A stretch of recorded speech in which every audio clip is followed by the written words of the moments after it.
नमस्कार, आप देख रहे हैं बीएमएस न्यूज विपिन पांडे के साथ। नमस्कार, बीएमसी न्यूज में आप सभी दर्शकों का स्वागत है। आज सुकेंद्र सिंह बन्ना पूर्व विधायक मऊगंज में किसानों की समस्याओं को लेकर प्रेस वार्ता की और साथ में धान की खरीदी जहां की जाएगी वहां पर कोई व्यवस्था नहीं की गई है। ऐसे कई मुद्दों को लेकर के सुकेंद्र सिंह बन्ना ने आज प्रेस वार्ता के साथ में पद्मश्री गौतम ने कल की घटना को लेकर के एक ड्रामा बताया कि ये एक ड्रामा किया जा रहा है, जनता को भड़काने के लिए इस तरह से कार्य किया जा रहा है।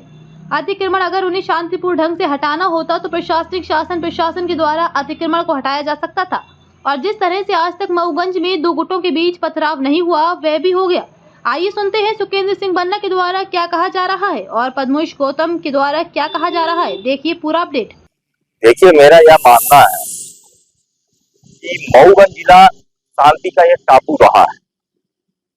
यहाँ पिछले यह मामला जो आपने बताया, यह मामला पिछले विगत मेरी जानकारी के अनुसार पिछले 7-8-10 वर्षों से लगातार चल रहा है।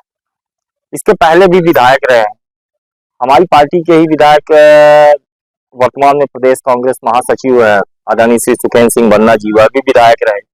उनके समक्ष उनके कार्यकाल में भी यह मामला रहा होगा। उसके बाद भी विधायक हुए, उसके पहले भी विधायक थे। इस तरह की घटना और इस तरह की परिस्थिति कभी निर्मित नहीं।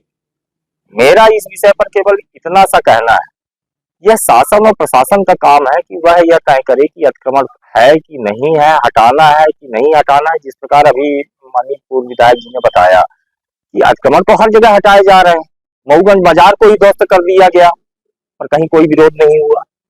वही गणेशन मंदिर का भी मामला आया था, वहां भी अतिक्रमण हटा, और भी कई जगह हाटा का मामला था, वहां भी अतिक्रमण हट रहा है। बहुत जगह अतिक्रमण हटाए जा रहे हैं। और अगर सत्ता पक्ष का एक जिम्मेदार जनप्रतिनिधि मौजूद हो और उसकी मौजूदगी में इस तरह की घटना हो, कोई अपनी स्थिति निर्मित हो, मैं तो यह समझता हूं कि यह शासन और प्रशासन और प्लस सत्ता पक्ष की नाकामी। क्या लगता है कि जनता का ध्यान भटकाने के लिए जिस तरह से जनता ने जिताया है उसको विकास न करा है, किस तरह की देखिए, इसमें बहुत सारी बातें। मेरा यह मानना है कि वह अपनी सरकार से ही परेशान है। जो सत्ता पक्ष के विधायक है वो अपनी सरकार से स्वयं परेशान है। वो इन सारी चीजों को भटकाने के लिए, जो शासन की विफलता है, सरकार की जो विफलता है, उसको छुपाने के लिए इस तरह के नए नए कृत्य कर रहे हैं। मैं तो यह कहूंगा कि यह एक तरह से पूरी तरह से उनका एक ड्रामा है, ड्रामा मात्र है, और इससे सांप्रदायिक सौहार्द को बिगाड़ने का एक प्रयास किया जा रहा है, जो हो यहाँ पर ऐसा हो पाना संभव है। लगातार सुर्खियों में बने रहते हैं। इसके पहले भी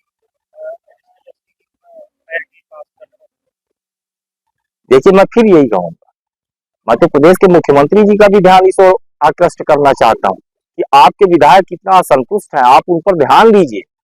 आप, हो सकता है कि उनका मुख्यमंत्री जी का ध्यान उनकी तरफ ना हो, इस वजह से ध्यान आकर्षण करने के लिए वो इस तरह के हथकंडे अपना रहे हैं, पर इससे मऊगंज जिले की स्थिति बद से बदतर होती जा रही है।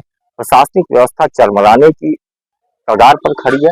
मेरा यह निवेदन है और आप सबके माध्यम से यह निवेदन है कि बहुत सारी समस्याएं चल रही हैं। अभी जैसे माननीय पूर्व विधायक जी ने बताया कि अभी धान की खरीदी होने जा रही है, पूरे प्रदेश में 2 तारीख से धान की खरीदी होने जा रही है। उसके लिए किसानों के लिए क्या व्यवस्था है? धान के मूल्यों का समर्थन मूल्य नहीं बढ़ाया गया है, किसानों को खाद नहीं मिल पा रही है, गेहूं की जुताई होनी है, बिजली के बढ़े हुए बिल आ रहे हैं, किसान उसके लिए परेशान है, कहीं ट्रांसफार्मर नहीं है, बिजली की व्यवस्था पूरी तरह से पूरे जिले में चौपट है। मैं आप सबसे फिर से पुनः एक बार यह आग्रह करना चाहूंगा कि इन सारे मुख्य विषयों पर अगर सत्ता पक्ष के विधायक भी ध्यान दें तो हम सब भी उनके साथ कंधे से कंधा मिलाकर काम करने के लिए तैयार हैं।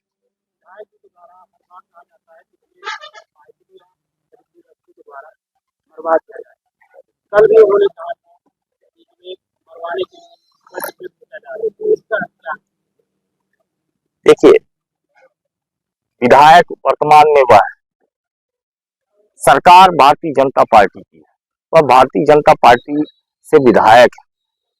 अगर उन्हीं की सरकार में वो अपने आप को स्वयं असुरक्षित महसूस कर रहा है, तो कांग्रेस पार्टी तो यह लगातार कहती चली आ रही है कि पूरे प्रदेश में कानून और व्यवस्था की स्थिति चरमरा चुकी है, कहीं कानून और व्यवस्था का माहौल, वातावरण ही नहीं है। मैं तो पुनः आपसे यह निवेदन करना चाहता हूं और आप सबके माध्यम से मुख्यमंत्री जी से आग्रह करना चाहता हूं कि अगर ऐसी कोई समस्या है आपकी सरकार में, अगर कानून व्यवस्था की स्थिति और विधायक असुरक्षित महसूस कर रहे हैं, तो कृपया उन्हें तो सुरक्षा प्रदान ही करें, साथ में मऊगंज जिले को भी सुरक्षित रखने का प्रयास करें। मेरा आप सबके माध्यम से मुख्यमंत्री जी से यही आग्रह है। फिलहाल चुनाव चल रहा था, उपचुनाव भी था अपने विधानसभा विजयपुर में और साथ ही नागपुर में भी जाना पड़ा, लेकिन यहाँ आने के बाद हमने ये देखा कि किसान की हालत बहुत खराब है। किसानों की खाद की जरूरत है, पानी की जरूरत है, बिजली की जरूरत है, तो ना उनको खाद मिल पा रही है, ना उनको बिजली मिल पा रही है, ना उनको पानी मिल पा रहा है। कारण ये कि हम देखें कि जहां भी सोसाइटियां हैं, खास करके हनवना विपणन और मऊगंज विपणन में, यहाँ हजारों हजार की लाइन लगी हुई है, लेकिन खाद जो है पूरी अल्प मात्रा में है और मारामारी मची हुई है। लग रहा है कि लक्ष्य चल जाएंगे। साथ ही जो सोसाइटियों में खाद गई थी वो नकली खाद थी और नकली, कई किसानों ने मुझसे शिकायत किया कि ये नकली खाद है, घुल नहीं रही है। यहाँ तक कि जो खाद लेकर के गए किसान वो बो भी नहीं पा रहे हैं। कई लोगों ने ट्रांसफार्मर जलने की बात कही, 2500 दिन से ट्रांसफार्मर जले हैं, ट्रांसफार्मर नहीं लग पा रहे, जिसके कारण सिंचाई नहीं हो पा रही, पलेवा नहीं हो पा रहा। अतः आप सबके माध्यम से शासन और प्रशासन से मैं विशेष अनुरोध करना चाहता हूँ कि इस समय जहां खाद की अत्यंत आवश्यक है, जहां पानी की आवश्यकता है, जहां बिजली की आवश्यकता है, वहां किसानों को तत्काल उपलब्ध कराई जाए। अन्यथा कांग्रेस पार्टी पूरी तरह से आंदोलन के लिए कटिबद्ध है और हम लोग बाध्य हैं। फिर कांग्रेस पार्टी से हट करके हम लोग, खास करके किसान भी है, हम लोगों को भी अत्यंत आवश्यकता है। यही बात कहने के लिए आप सबके माध्यम से मैं शासन प्रशासन को आगाह करना चाहता हूँ।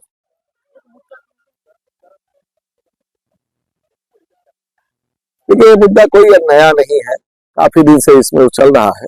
हथकमर का क्या कैसा है हमने भी सुना है। जहां हथकमर का सवाल है तो आपको मालूम है पूरा मऊगंज उजड़ गया, इस पर भी कोई देखने वाला नहीं है। आपका हाटा के सामने हथकमर था, वो भी हटा। बराव के सामने था हथकमर, अगर वहां भी हथकमर होगा आने वाले समय में, वो भी हटेगा अगर ऐसी कोई बात है तो। लेकिन जिस तरीके से कल ये घटना घटी, कोई जिम्मेदार जनप्रतिनिधि वहां पर जेसीबी लेकर के जाए और इस तरीके की घटना घटे, तो मैं समझता हूँ ये सिर्फ ध्यान भटकाने के लिए है। और जहां इस समय किसानों की हालत खराब है पूरी तरह से, किसानों को अत्यंत खाद बीज की जरूरत है, इन सब मुद्दों पर विशेष रूप से चर्चा होना चाहिए। वहां सौहार्दपूर्ण वातावरण को पूरी तरह से नष्ट किया जा रहा है, ये बड़े दुर्भाग्य का विषय है।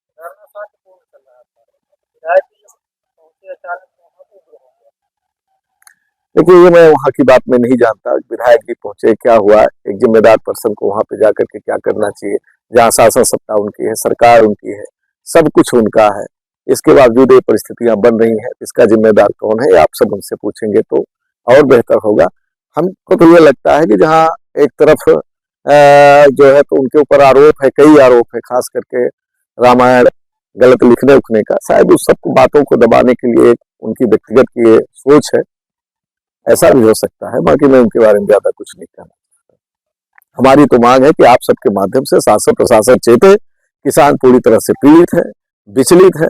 हम किसानों की पीड़ा समझ करके मैं आप सबके माध्यम से शासन प्रशासन को आगाह करने आए हैं कि हम जल्द से जल्द इस पर आंदोलन प्रदर्शन हमें मजबूर होकर के करना पड़ेगा। अर्थात सरकार अधिक से अधिक खाद उपलब्ध कराए, ट्रांसफार्मर लगवाए और बिजली का बिल रोके अभी तात्कालिक तौर पर। और अभी खाद खरीदी केंद्र है, खरीदी केंद्र में भी लाइनें लगेगी। हम लोगों ने वादा किया है समस्त किसानों से, जो भारतीय जनता पार्टी की सरकार ने वादा किया था कि हम 3100 और 2700 किसानों को देंगे, उससे जो वो बच रहे हैं, बचना चाहते हैं, उस बात को लेकर के आगे हम लोग लड़ाई लड़ेंगे कि किसानों को 3100 रुपए और 2700 रुपए रबी और खरीफ की फसल का रेट मिले। इसकी लड़ाई हम लोग